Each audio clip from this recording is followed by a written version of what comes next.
Hey, this is Ben Solomon, and welcome to this episode of the Techno Leadership Show. In this episode, I am going to cover an aspect that we all, as tech professionals going into technology management roles or engineering professionals going into engineering management roles, face at that point of changeover. And that is overcoming the fear that we have of not being ready to move into a management role. Now, you might be thinking, I've worked as a technical professional or an engineering professional for X number of years. I would say at least 2 to 3 years to give you a really good foundation. And then if you're really ambitious and you're learning a lot, it gives you a good foundational base that you can use to then go into leadership and management roles and be able to delegate, be able to manage the projects, manage the team, manage the resources and everything that is there to be done, translating what is vision that is set by the executive team of the business and to the execution aspects that your team members who are technical resources, who you've been part of, you were a technical resource, you've come up there, so you understand what it takes to accomplish the technical aspects. Now you've got to learn the translation aspect of translating a vision into execution. And that's where you come in.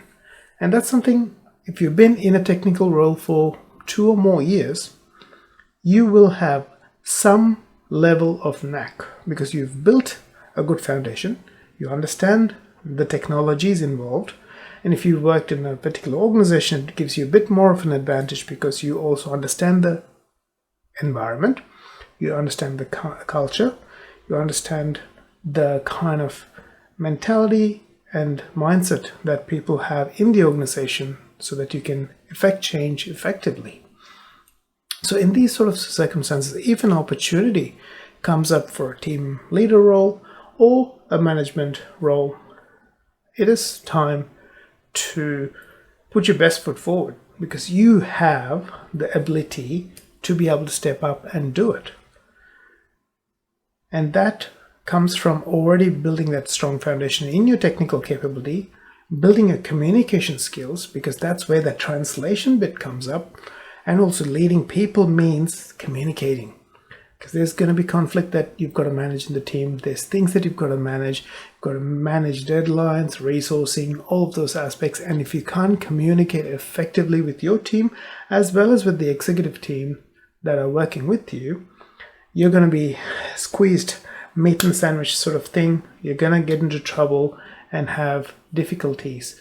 But if you have that understanding and if you have good communication, you can easily translate that, take on what you can take on, delegate what you can delegate, and you can also, using the understanding that you have of how much time each thing takes, to set expectations with the executive team, saying, hey, I know you want it in 6 days, but unfortunately, from experience, based on the resourcing that we have available, it is going to take 12 days. If we try to cut corners, we might be able to get it in 8 to 10 days, but these are the risks of cutting corners. Again, giving them that expectation setting, communication, and understanding your team, their capabilities, and the outcomes that each one can deliver and the load they already are under. These are things that you will learn. You already will have an understanding when you're in a technical role, seeing how each person copes and works with.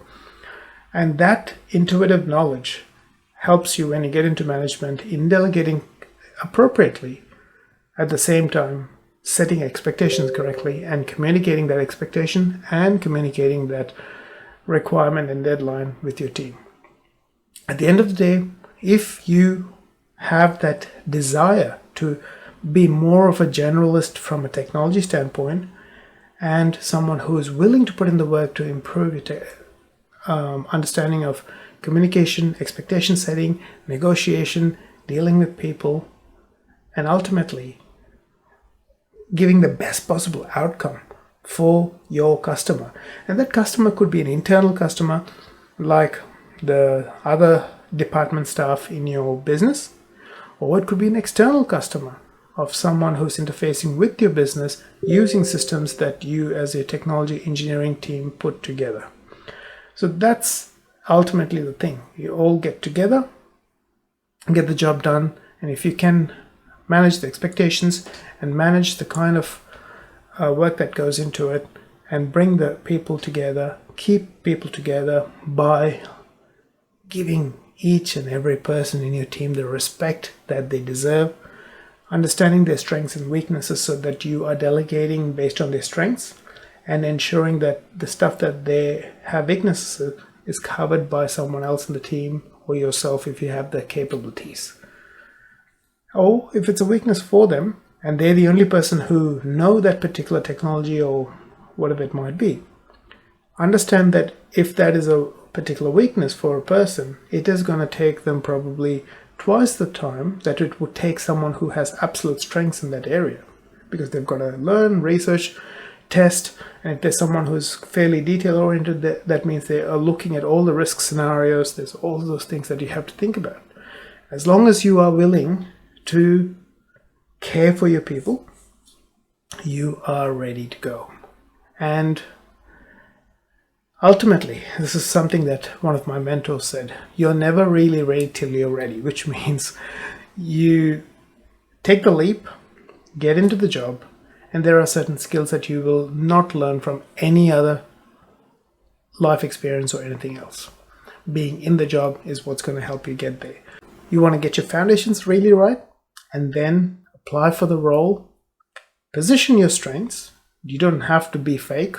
No, I don't talk about being fake, saying that you're a detail-oriented person if you're not a detail-oriented person, or saying you're a strategic person when you're a detail-oriented person. Okay, know your strengths, understand that, and apply for jobs that will utilize your strengths. So for example, if you're applying for a technology manager role, just let's keep it simple. If you're going to be applying for that role and you're a super high detail-oriented person, if you go into a startup scenario, you are going to burn out. The reason is, in a startup environment, you've got to be moving quick, making decisions very quick. You don't have the time to give in to the details. You have to take certain risks. You have to do the risk versus reward scenarios and just jump in. That happens in a startup sort of scenario. Whereas if you're a detail-oriented person, the same job title, same role, but if you do it in a governmental organization or a bigger business where things move slowly, you have the ability to be more accurate. You have the buffer in the space, like financial institutions, for example. They're very slow because they have to be accurate. Security has to be top-notch. Everything has to be perfect because a few minutes downtime means a significant loss for them. So in an organization like that, your detail-orientedness would be appreciated and would be put to good use.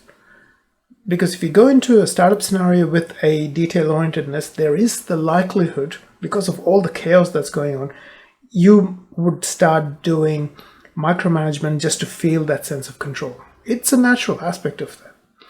Whereas if you go into an environment that is suitable for you, which is like a slow, bureaucratic environment, government organizations, financial institutions, those sort of places, and big corporate entities, things move slowly, there's processes, procedures, things that have to be followed, and you would be thriving in that environment. So find the right environment. That makes a big difference as well. It's not just the role, it's the environment that the role is in that makes a significant difference to how you would enjoy it based on your personality type. If you're a more strategic person or you're a more systems, rules, processes, details person.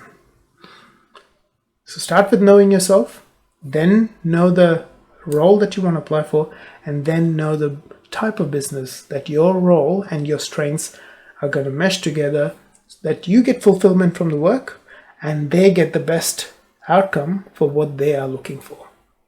Hopefully that helps you out. Hopefully that alleviates the fear that you may have thinking that you're not ready to go into management or team leader roles. I wish you all the best in your journey as a tech professional, manager, and leader. If you like this episode, please hit the like button. If you haven't subscribed yet, please hit the subscribe button so that you're notified of future episodes as they are released. I'll look forward to talking to you in a future episode. Take care and have a great day.